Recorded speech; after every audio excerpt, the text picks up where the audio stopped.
So hey guys and welcome back to your channel Anurag कॉन्सेप्चुअल्स।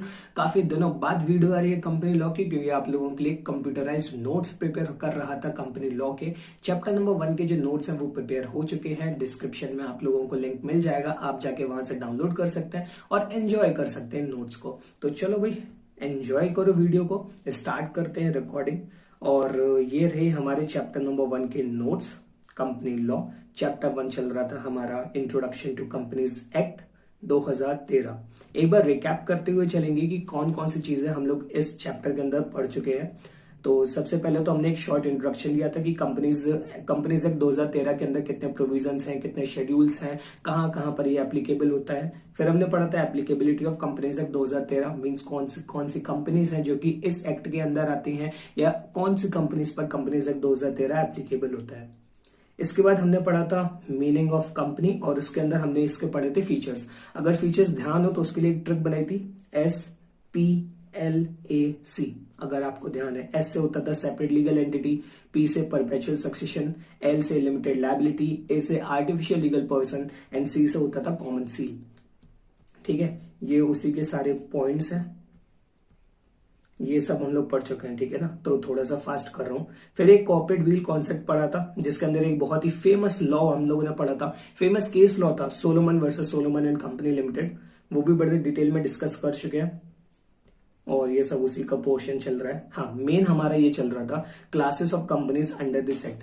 Companies act 2013 के अंदर 5 basis हैं जिसपे कंपनीज को बांटा गया। सबसे पहले हमारा on the basis of liability, जिसके अंदर 3 आते थे, और ये तीनों हम लोग पढ़ चुके हैं। Company limited by shares, company limited by guarantee and unlimited company.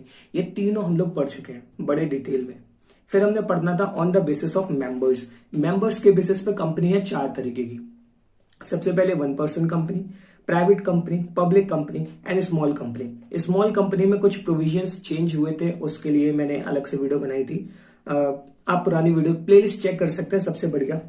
उसके बाद on the basis of control, control के बेसिस पे होल्डिंग, एसोसिएट और सब्सिडरी, ये सारे हम लोग पढ़ चुके हैं। फिर हमारा आता था on the basis of access to control, ये अभी हमें पढ़ना है। अच्छा, एक बात मुझे ध्यान आई, मैंने यहाँ पे होल्डिंग के एग्जाम्पल्स बताए थे और सब्सिडरी के सारे एग्जाम्पल्स बताए थे। एसोसिएट कंपनी शायद मैंने डिस्कस नहीं किया था, तो आज हम करेंगे एसोसिएट कंपनी, ये हमें पढ़ना है। और इसके बाद on the basis of access to control में लिस्टेड और अनलिस्टेड कंपनी के बारे में पढ़ना है। ये 3 कंपनी के बारे में आज हम पढ़ेंगे। बाकी की जितनी भी कंपनीज है उससे हम नेक्स्ट वीडियो में कवर करेंगे। तो on the basis of liability ये सारे पोर्शन हम कवर कर चुके हैं। हमें पढ़ना है एसोसिएट कंपनी के बारे में। तो एसोसिएट कंपनी, हाँ जी, ये रहे होल्डिंग कंपनी और सब्सिडरी कंपनी। ये रहे उसके डिफरेंट केसेस जो कि हम लोग पढ़ चुके हैं लास्ट वीडियो में। ये जो हमने 5 केसेस इसके पढ़े थे। अरे आजा भाई, ये case number 1, 2, 3, case 4 and 5। Okay, now we have to study the associate company. Start करते हैं। तो एसोसिएट कंपनी, अच्छा, होल्डिंग कंपनी और सब्सिडरी कंपनी ध्यान है आपको। होल्डिंग कंपनी क्या होती है? एक कंपनी किसी दूसरे कंपनी में कुछ पावर एक्वायर कर लेती है, जिसको हम बोलते थे मोर देन 50%, तो वो उसकी होल्डिंग बन जाती है। मींस ए लिमिटेड है और दूसरी कंपनी है बी लिमिटेड। ए लिमिटेड के पास बी लिमिटेड के 50% से ज्यादा शेयर है, तो हम बोल देते हैं कि भाई जो ए लिमिटेड है ना, वो बी लिमिटेड की होल्डिंग है। अब मान लो ए लिमिटेड के पास 50% नहीं है, लेकिन एक सब्सटैंशियल पोर्शन है। ठीक है, क्या है? एक सब्सटैंशियल पोर्शन, तो उसको हम बोल देते हैं कि भाई वो एसोसिएट है। ठीक है, और वो सब्सटैंशियल पोर्शन बोला गया है मोर देन 20%। ठीक है, अगर किसी कंपनी के पास किसी दूसरी कंपनी में 20% से ज्यादा शेयर है या 20% है, तो उसको हम बोलते हैं वो एसोसिएट है। अगर 50% से ज्यादा होंगे तो फिर वो होल्डिंग बनी जाएगी। क्लियर? चलो भाई स्टार्ट करते हैं। So associate company in relation to any other company means a company in which that other company has a significant influence, जिसको मैंने बोला था substantial interest हो सकता है, but which is not a subsidiary company of the company having such influence and includes joint venture company। देखो क्या करना है, अगर किसी कंपनी का किसी दूसरी कंपनी में substantial interest है, या यहां पे जैसा बोला गया significant influence है, ठीक है, तो उसको हम बोलते हैं कि वो उसकी एसोसिएट है। बस शर्त ये है कि जो दूसरी कंपनी है जिसमें पहली कंपनी का इंटरेस्ट है, वो उसकी सब्सिडरी नहीं होनी चाहिए। अगर वो उसकी सब्सिडरी हुई तो वो होल्डिंग और सब्सिडरी का रिलेशन बन जाएगा, एसोसिएट नहीं रहेगा। एसोसिएट क्यों बोला गया? सिग्निफिकेंट होना चाहिए बट सब्सिडरी नहीं होनी चाहिए। और एसोसिएट कंपनी में हमारी जॉइंट वेंचर कंपनीज भी आती हैं। Now question is joint venture companies क्या होती है? तो ऐसी कंपनीज जो साथ में मिलकर, साथ में आकर किसी प्रोजेक्ट के लिए काम करती हैं, उसको हम जॉइंट वेंचर कंपनी बोलते हैं। जैसे कि एक डैम बनना है, तो डैम बनने के लिए दो कंपनी साथ में आई, उन्होंने डैम बनाया, उतने देर के लिए वो जॉइंट वेंचर कंपनी है। जैसे ही डैम बन के तैयार होगा, दोनों कंपनी अपने अपने रास्ते चली जाएंगी। ठीक है, तो जो जॉइंट वेंचर कंपनी होती हैं वो भी इसी की डेफिनेशन के अंदर आती है। अब बात आती है कि भाई जो सिग्निफिकेंट इन्फ्लुएंस है उसका क्या मतलब है? The expression significant influence means control of at least, mark कर लो भाई, at least 20% of total voting power.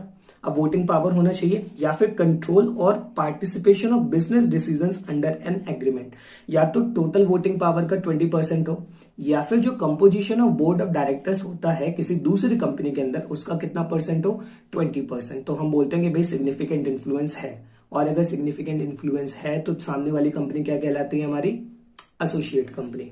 और यहां पे जो टोटल शेयर कैपिटल यूज किया गया है, इसके अंदर paid up equity share capital और कन्वर्टेबल प्रेफरेंस शेयर कैपिटल दोनों आते हैं। ठीक है ना? चलो भाई, तो ये तो हो गया हमारा एसोसिएट कंपनी। सिंपल टू से, अगर एक कंपनी का दूसरे कंपनी में 50% से ज्यादा शेयर है या ज्यादा वोटिंग पावर है, तो हम बोलते हैं कि जो पहली कंपनी है वो होल्डिंग है और दूसरी वाली सब्सिडरी है। लेकिन अगर पहली कंपनी का सिग्निफिकेंट इन्फ्लुएंस है, दैट इज टू से 20% ऑफ द वोटिंग पावर और 20% of the total share capital, तो हम उसको बोलते हैं कि वो दोनों एसोसिएट है। ठीक है, कोई किसी की सब्सिडरी नहीं है, वो दोनों एसोसिएट कंपनी है। क्लियर? चलो भाई, अगली कैटेगरी है हमारी on the basis of access to capital. ये सबसे छोटा है। एक्सेस टू कैपिटल का मतलब ऐसी कंपनीज जिनके शेयर्स, जिनके डिबेंचर्स है, जिनकी सिक्योरिटीज किसी एक्सचेंज में लिस्टेड है। अब हमारे यहाँ दो मेन एक्सचेंज है ना, Bombay stock exchange and national stock exchange. अगर किसी कंपनी की सिक्योरिटीज किसी भी स्टॉक एक्सचेंज में लिस्टेड है, तो हम बोलते हैं ऐसी कंपनीज को लिस्टेड, और जिसकी नहीं है वो अनलिस्टेड। क्लियर ना? तो on the basis of capital, on the basis of access to capital, company है दो तरीके की, listed and unlisted. As per the definition given in the companies act 2013, it means a company which has any of its securities. अब any of its securities का क्या मतलब है? वो सिक्योरिटीज आपकी शेयर्स भी हो सकते हैं, वो आपके डिबेंचर्स भी हो सकते हैं, वो बोन्स भी हो सकते हैं, या किसी भी प्रकार की और सिक्योरिटीज हो सकती है, listed on any recognised stock exchange. ठीक है, इंडिया के अंदर कितने रिकॉग्नाइज्ड स्टॉक एक्सचेंज है पता है आप लोगों को? मुझे भी नहीं पता, मैं भूल गया। अगर आप लोगों को पता तो कमेंट डाउन करके जरूर बताइएगा। चलो जी, आगे बात करते हैं अनलिस्टेड कंपनी के बारे में। तो अनलिस्टेड कंपनी की डेफिनेशन बहुत ही आसान, बहुत बहुत आसान। क्या? ऐसी कंपनी जो लिस्टेड कंपनी नहीं है, वो unlisted company. Unlisted company means a company other than the listed company. जो लिस्टेड है वो तो लिस्टेड है ही, लेकिन जो लिस्टेड नहीं है वो अनलिस्टेड। मजाक कर दिया इस पे डेफिनेशन के मामले में हमारे साथ, तो भाई इसको यहीं पे खत्म करते हैं। बाकी जो अदर कंपनीज हैं, इसके अंदर हमें 5 कंपनीज पढ़नी है, 5 या 6 कंपनीज पढ़नी है। एक बार चेक कर लेते हैं इसको। प्राइवेट कंपनी हो गया, ये हो गया, हाँ जी। तो अदर कंपनीज के बारे में हमें पढ़ना है इसके अंदर।